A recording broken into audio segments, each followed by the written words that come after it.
परिस्थिति कितनी भी खराब आ गई हो, उससे आप नहीं टूटेंगे, उससे आप नहीं बिखरेंगे।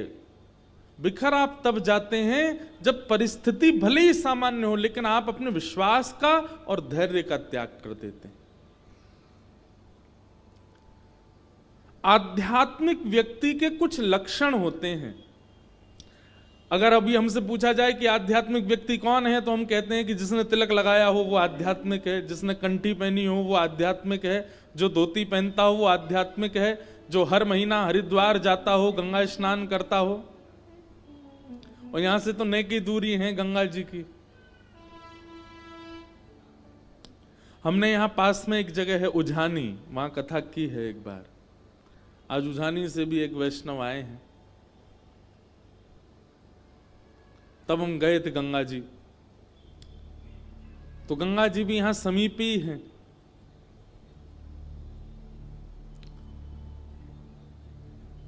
तो व्यक्ति की आध्यात्मिकता हम कई बार तिलक से, कंठी से, उसके नियमों से, उसके स्वरूप से आंक लेते हैं।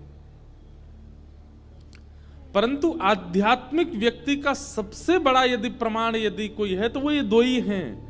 एक तो उसका विश्वास कभी डगमगाता नहीं अपने इष्ट के प्रति, और दूसरा वो धैर्यवान हो।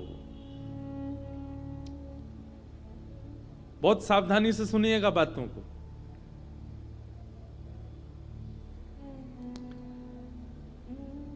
धैर्य जिसके चित्त में नहीं है, निश्चित है वो विचलित व्यक्ति है। और विचलित व्यक्ति का मतलब है कि वो आध्यात्मिक विलग व्यक्ति है।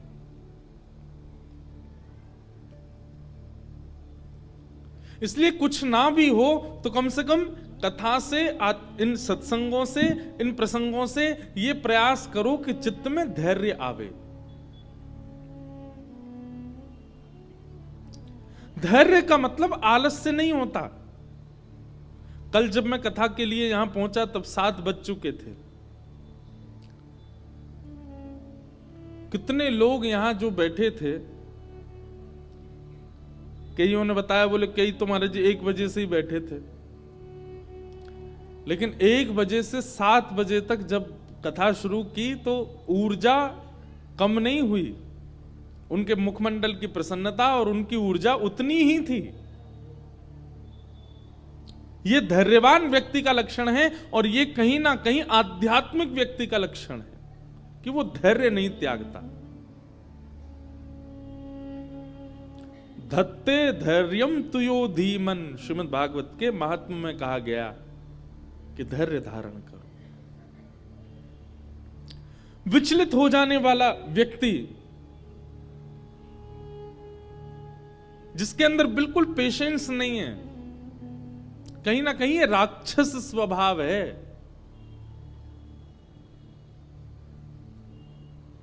इसलिए धैर्य। तो कल धैर्य धारण किया मैंने भी, आपने भी, हम सब ने, और उसका फल मिला कि एक दिन और कथा का क्रम मिल रहा है सुनने को, कहने को। ये सौभाग्य है।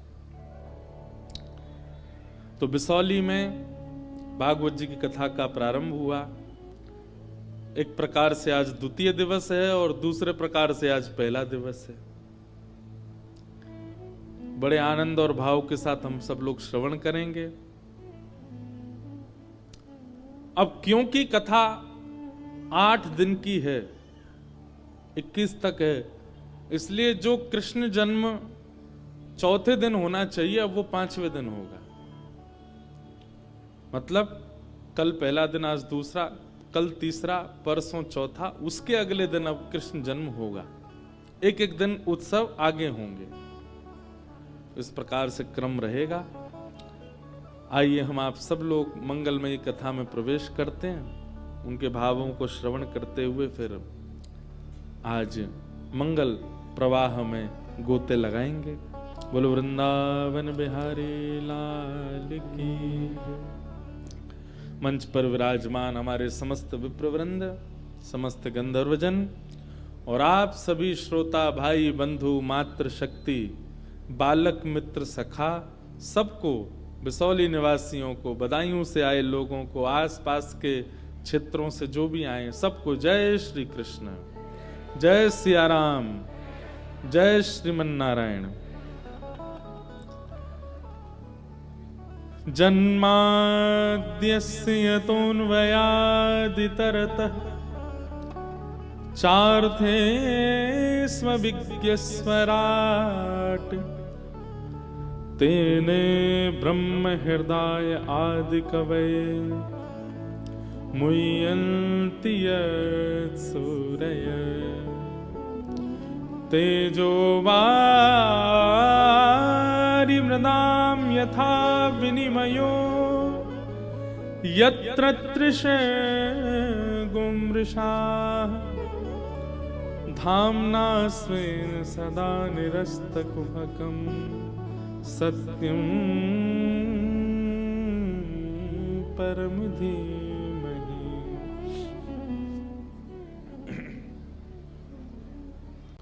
श्रीमद् भागवत का पहला श्लोक। बंधुओं, एक बात बहुत ध्यान से सुनिएगा।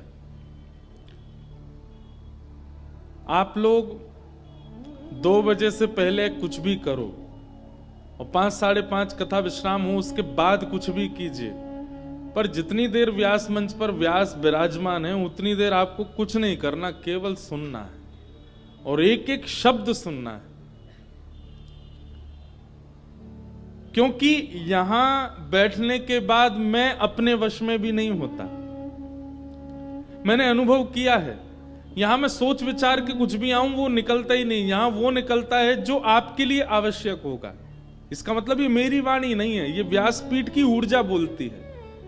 इसलिए बहुत सावधानी से सुनिएगा। जीवन की कई परिस्थितियों के उत्तर मिलेंगे, जीवन की कई परिस्थितियों से जूझने का तरीका मिलेगा इस व्यासपीठ से। इसलिए बहुत ध्यान से सुनिएगा। मानव की गति क्या है, मानव का गंतव्य क्या है? सत्य। सत्य।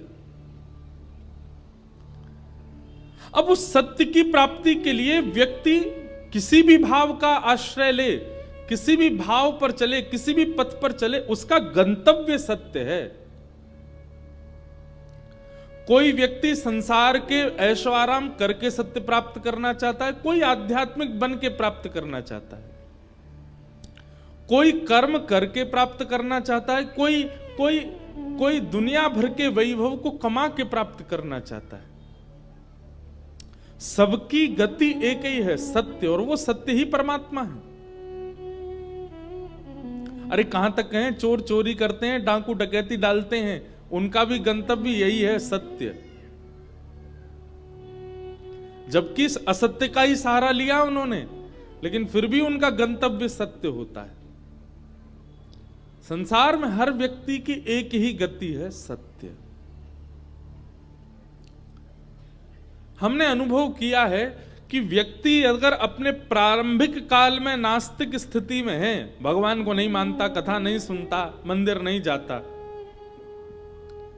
एक बात याद रखिएगा बंधुओं, मृत्यु आएगी उससे पहले कभी ना कभी तो वो भगवत सन्मुख आएगा ही आएगा, चाहे कितना भी घोर नास्तिक व्यक्ति क्यों ना हो।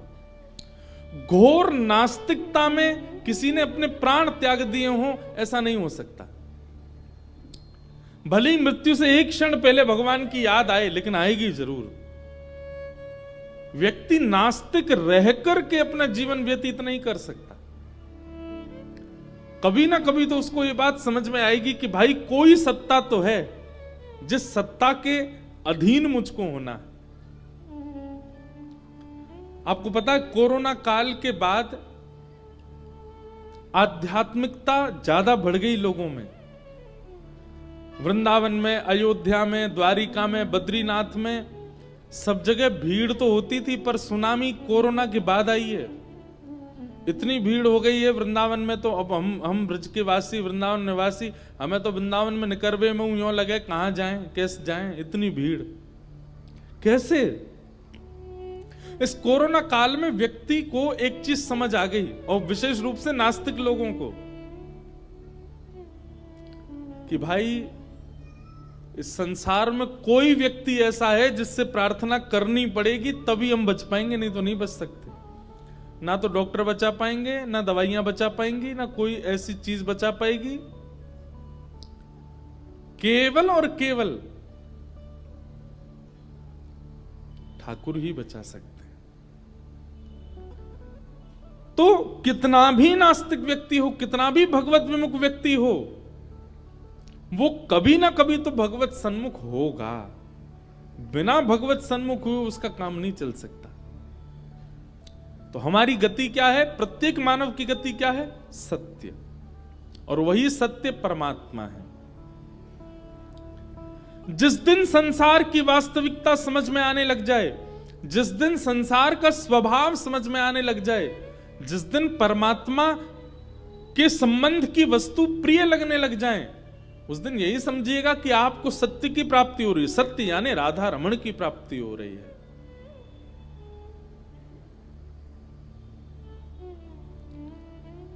अच्छा, एक बात और, सत्य को जानने वाला व्यक्ति कहीं ना कहीं थोड़ा थोड़ा मौन होने लग जाता है, अंतर्मुखी होने लग जाता है।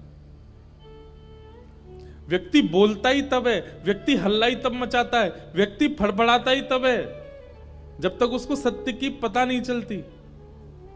लेकिन जिस दिन सत्य अनुभव होने लग जाता है ना, व्यक्ति शांत अंतर्मुखी होने लग जाता है।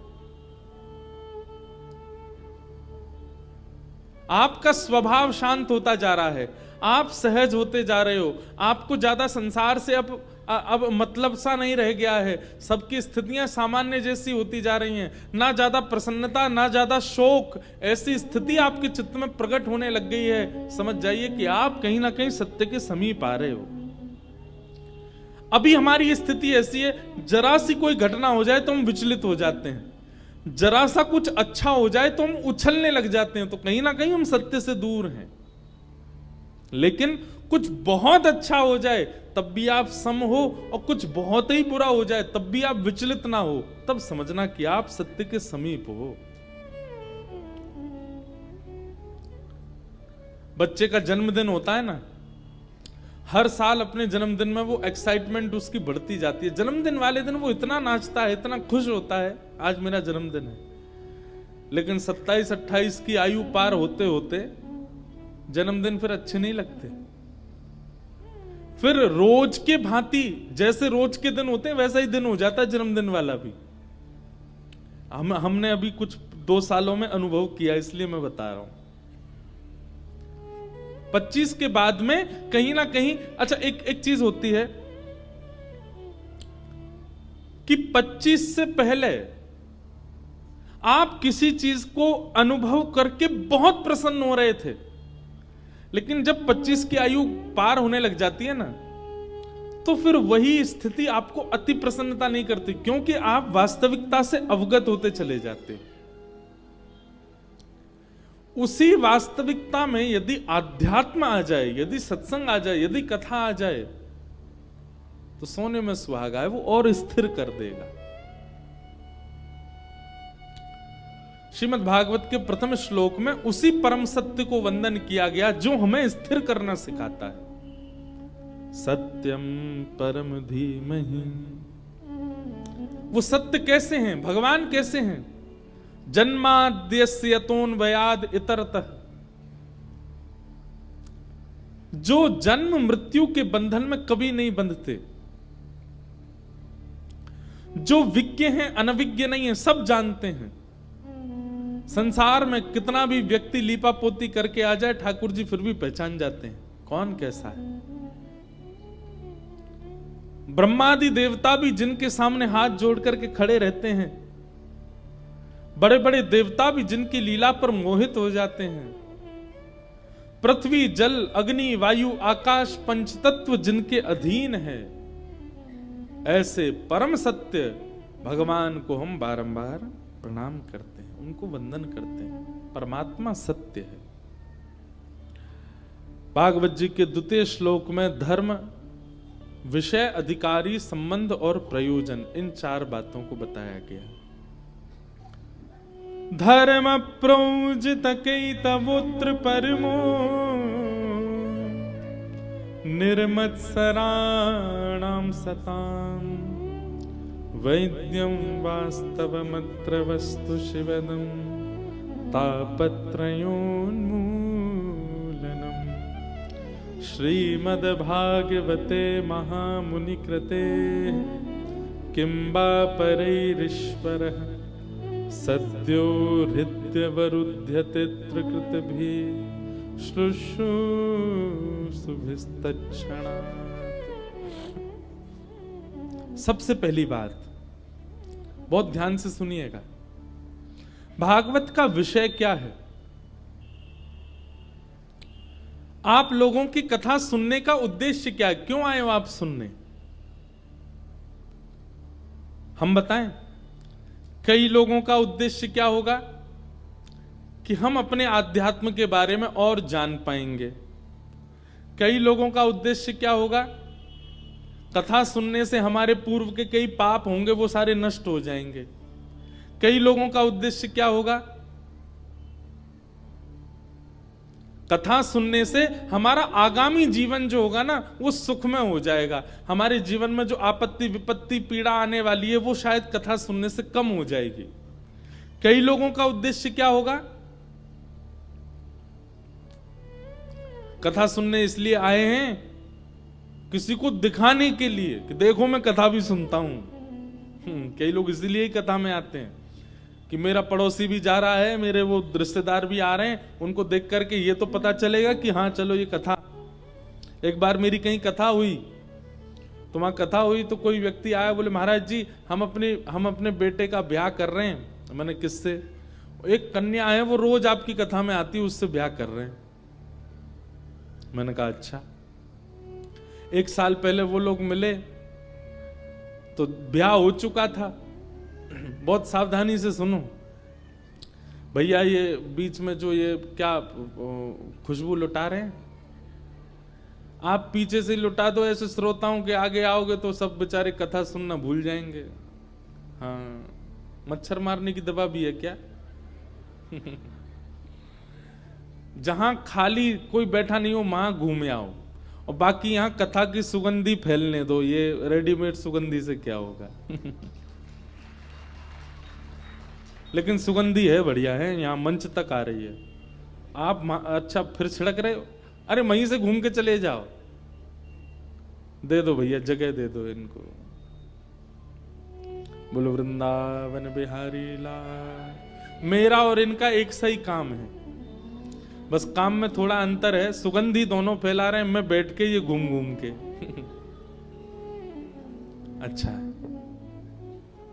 मैं क्या बता रहा था भूल गया। हाँ, तो एक परिवार ने कहा अरे चली गए क्या, इनको यूं को बेचारे घूम लें, खाली खाली जगह घूम लें। हाँ ठीक है, सुनो ध्यान से। तो एक कन्या रोज आपकी कथा में आती है, उसी से अपने बेटे का ब्याह कर रहे हैं। हमने कहा बढ़िया है, कर दो। अब ब्याह हो गया। पिछले वर्ष वो दोनों दंपति मिले, मैंने उनसे कहा, मैंने कहा हाँ जी आप ब्याह तो हो गया, आप कथा में तो आते नहीं। तो हंस के बोले महाराज जी हम कथा में इसलिए आते थे ताकि इनको ऐसा लगे कि हम भी आध्यात्मिक हैं। वहां इन्होंने हमको देख लिया तो इनको मन में, मैंने कहा वाह इतनी फ्रैंक हो गई अब आपकी, अपने पति के सामने बोल रही हो? बोले हाँ अब तो दोनों की मित्रता है, लेकिन हम कथा में इसलिए आते थे ताकि इनके और इनके परिवार को दिखे कि हम भी कथा सुनते हैं। तब एक और पॉइंट समझ में आया, कई लोग कथा में इसलिए भी आते हैं कि किसी को दिखाना है कि हम भी कथा सुनते हैं। कई लोग कथा में इसलिए भी आते हैं कि कैमरा घूमेगा तो फिर जो लोग देख रहे हैं उनको भी हम दिख जाएंगे। आजकल महाराज आडंबर भी लोग ये जो काले काले खड़े हमारे सामने, इनके लिए भी करते हैं।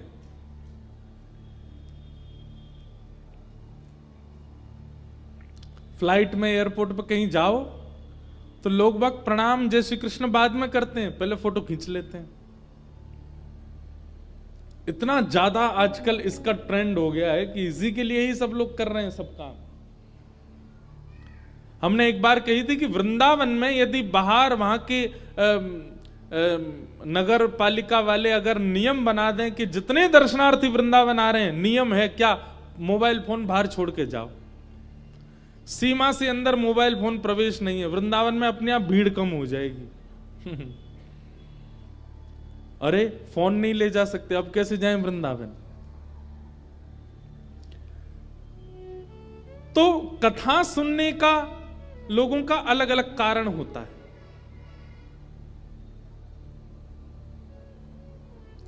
अलग अलग कारण होता है, अलग अलग नियम होता है। कोई व्यक्ति पाप से मुक्त होने के लिए कथा सुनता है, कोई व्यक्ति मैं पाप ना कर लूं इसलिए कथा सुनता है, कोई व्यक्ति आध्यात्म को जानने के लिए कथा सुनता है, कोई व्यक्ति दिखावे के लिए कथा सुनता है, कोई व्यक्ति यश वैभव कीर्ति प्राप्ति के लिए कथा सुनता है।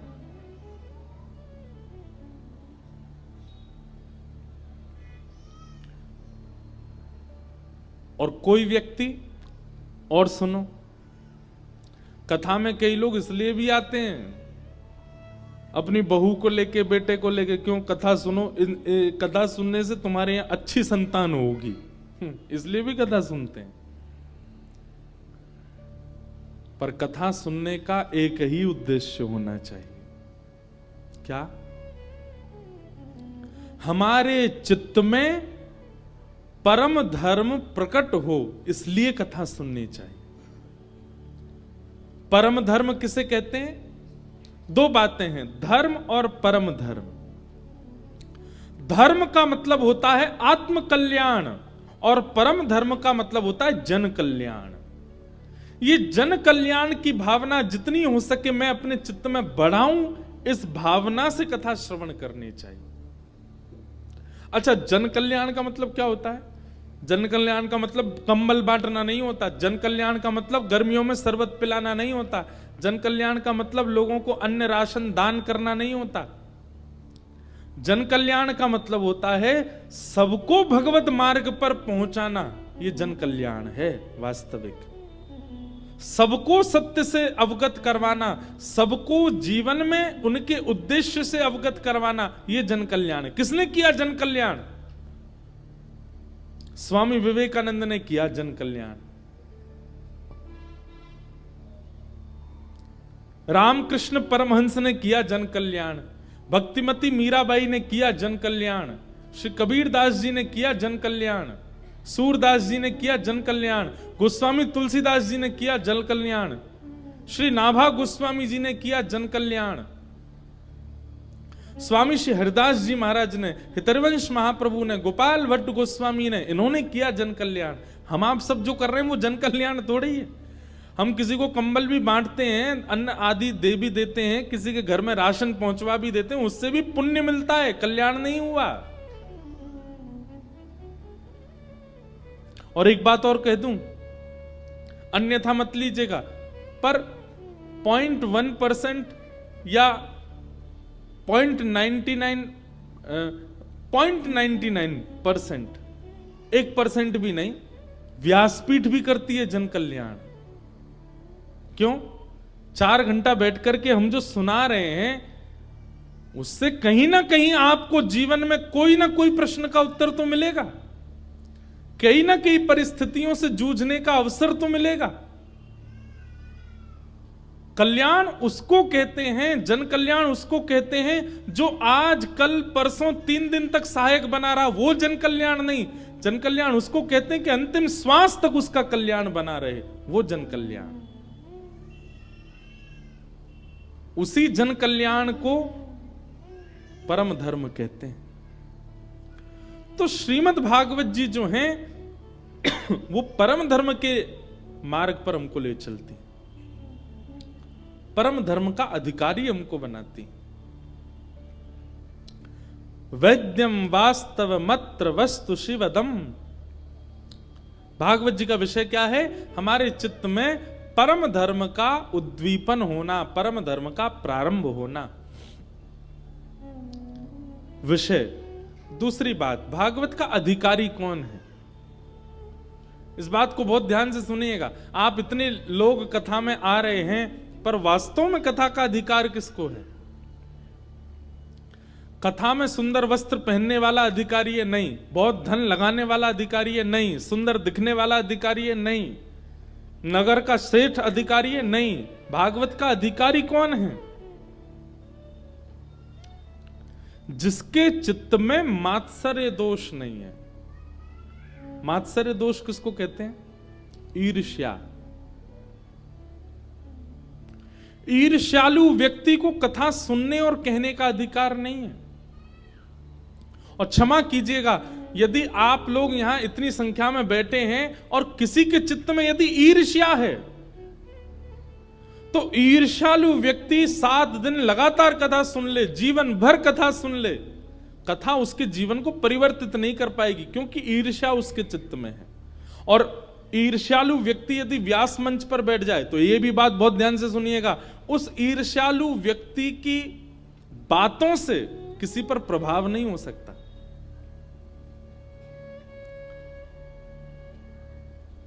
कहीं ना कहीं अगर मैं कथा सुना करके जाता हूं और आपके चित्त पर उसका प्रभाव नहीं होता, तो दोष मेरे अंदर भी है, इसीलिए आपके ऊपर प्रभाव नहीं होगा। इस बात को बहुत ध्यान से सुनिएगा। प्रभाव उसी की वाणी का होता है जिसका स्वयं का आचरण शुद्ध हो। हमारे पूज्य पिताजी महाराज बहुत बहुत बार बार संभालने का प्रयास करते हैं हमको।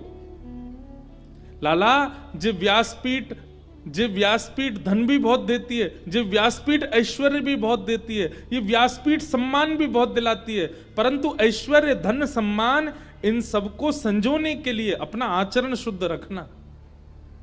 क्योंकि आचरण यदि शुद्ध नहीं होगा तो तुम्हारी वाणी का प्रभाव नहीं पड़ेगा किसी के ऊपर।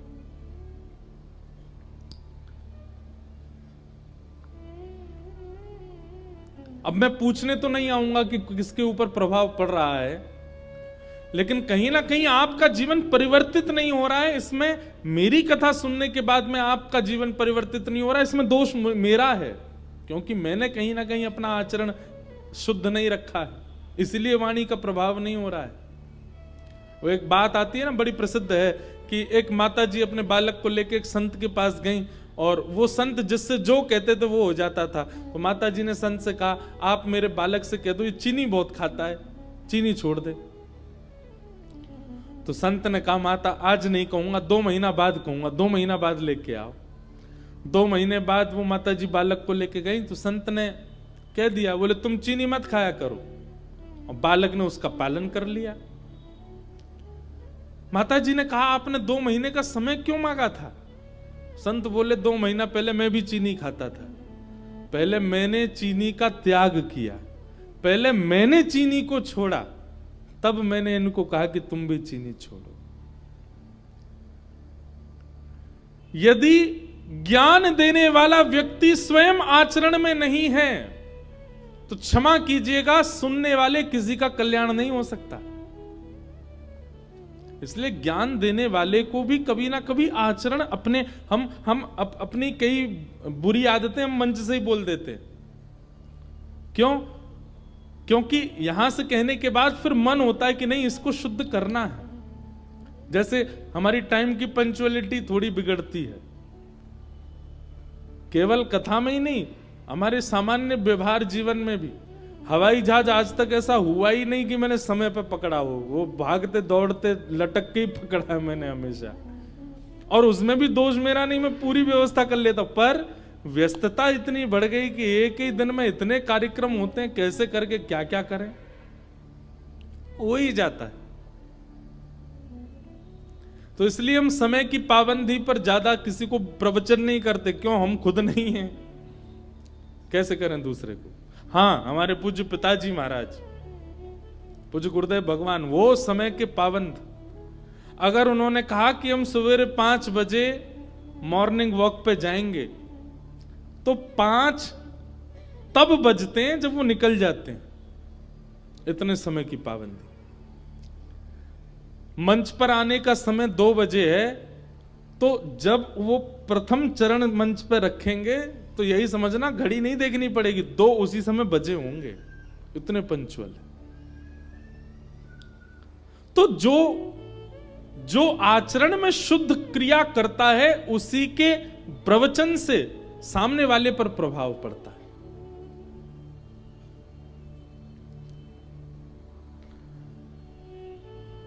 हम आपको किसी चीज के लिए रोकें टोकें और हम खुद नहीं रुके टोके उस चीज पर, तो आप पर उसका प्रभाव नहीं पड़ेगा। वैद्यम वास्तव मत्र वस्तु शिवदम। तो भागवत का अधिकारी कौन है, हम इस पर चर्चा कर रहे थे। तो जिसके चित्त में मात्सर्य दोष नहीं है, ईर्ष्या नहीं है। व्यास को भी ईर्ष्या विमुक्त होना चाहिए, श्रोताओं को भी ईर्ष्या विमुक्त होना चाहिए। वैद्यम वास्तवमत्र वस्तु शिवदम। बहुत ध्यान से सुनिएगा ये बात। वक्ता की वाणी से वक्ता प्रिय नहीं लगना चाहिए, वक्ता की वाणी से आराध्य ही प्रिय लगने चाहिए। अभी भागवत जगत में भी कुछ कुछ ऐसा प्रभाव, हम कभी नहीं कहते कि आप हमसे प्रेरित हो जाओ या हमसे प्रेम हो आपका। हमारी वाणी से ठाकुर जी प्रिय लगने चाहिए, लाला की लीला प्रिय लगनी चाहिए, श्यामा श्याम का भाव प्रिय लगना चाहिए, तो ही हमारा कथा कहना सार्थक है। और वह भी कैसा संबंध बने ठाकुर जी से, शिवदम, कल्याणकारी। गोस्वामी तुलसीदास जी महाराज की मानस जी को पढ़कर के गोस्वामी जी प्रिय नहीं लगते, राम जी प्रिय लगते हैं। सूरदास जी की वाणी सुनकर के श्री कृष्ण प्रिय लगते हैं, मीराबाई की वाणी सुन के गिरधर गोपाल प्रिय लगते हैं। हाँ, उनके प्रति श्रद्धा प्रकट होती है, आस्था प्रकट होती है, पर प्रेम तो कृष्ण के प्रति बढ़ता है ना। ऐसा ही वक्ता का वक्तव्य होना चाहिए। वैद्यम वास्तव मत्र वस्तु शिवदम तापत्रयोन्मूलनम। और बहुत ध्यान से सुनिएगा बंधु,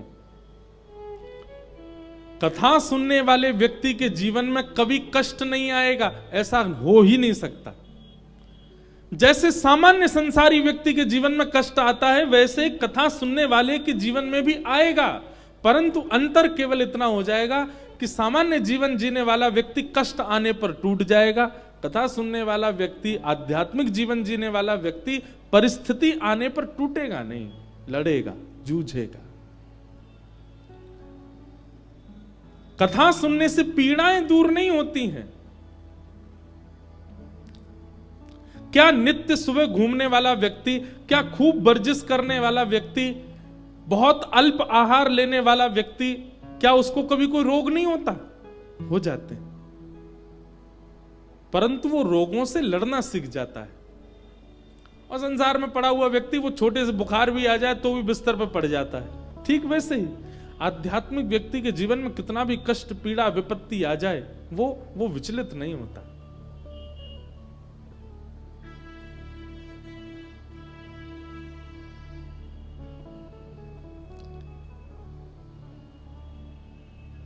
तापत्रयोन्मूलनम, समस्त प्रकार के तापों का उन्मूलन कर देती है कथा। ताप तो आएंगे लेकिन अनुभव नहीं होता है। श्रीमद् भागवते महामुनि कृते किंबा परीश्वर सद्यो हृदय वरुध्य तित्रकृत भी शुश्रूषुभिस्तच्छणात्।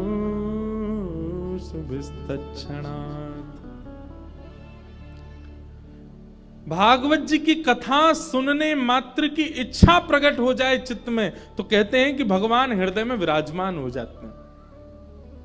एक बात हम प्रमाण से कह सकते हैं, दावे से कह सकते हैं, आप मानो ना मानो ये आपकी इच्छा, पर इस पंडाल में इस वक्त जितने भी लोग बैठे हैं, चाहे वो कथा सुन रहे हैं नहीं सुन रहे हैं, लेकिन कथा में आके बैठ गए हैं, ये बात निश्चित है कि इस वक्त, इस घड़ी, इस क्षण उनके चित्त में साक्षात श्री राधा रमण लाल जी विराजमान है, क्योंकि वो कथा के पंडाल में बैठे।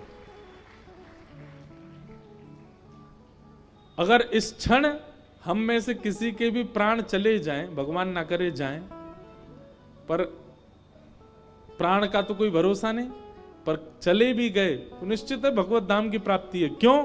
क्योंकि कथा पंडाल में आप बैठे हो, यहां बैठने का एकमात्र प्रमाण है कि आपके चित्त में ठाकुर जी विराजमान है। श्रीमद् भागवते महामुनि कृते किंबा परीश्वर सद्यो हृदय वरुध्य तेत्र कृत भी। अरे भागवत जी तो कहती हैं कि आप कथा सुनने के लिए पंडाल में आ गए, तो बहुत बड़ी बात है। घर पे बैठे बैठे आपने ये सोचा कि अरे बिसौली में कथा हो रही है, हम सुनने जाएंगे, उसी क्षण ठाकुर जी आपके चित्त में आ जाते हैं। सुनने की इच्छा मात्र से ठाकुर जी चित्त में आ जाते हैं।